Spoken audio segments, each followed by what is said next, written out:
తోట వలస. ఇది ఒక చిన్న గిరిజన గ్రామం.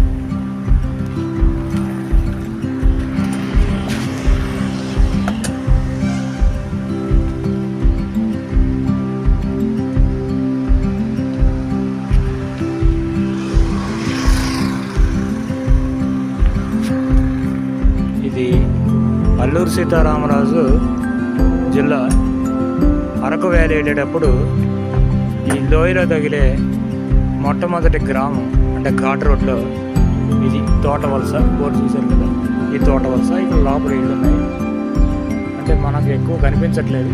ఇది ఒక గ్రామం కింద ఉంది.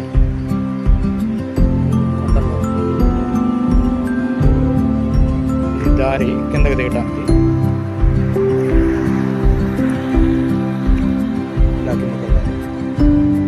వాళ్ళు గిరిజనులు పంటలు వేసుకుని పండిస్తారు, పొలాలు వ్యవసాయం చేసుకొని ఇక్కడ జీవిస్తుంటారు. ఇంకా వేరే ఆటోలో వేసి కూడా ఇదంతా అరకు వ్యాలీ ఘాట్ ఎంట్రన్స్లో ఉన్న మొట్టమొదటి విలేజ్. లోయలో ఉంది.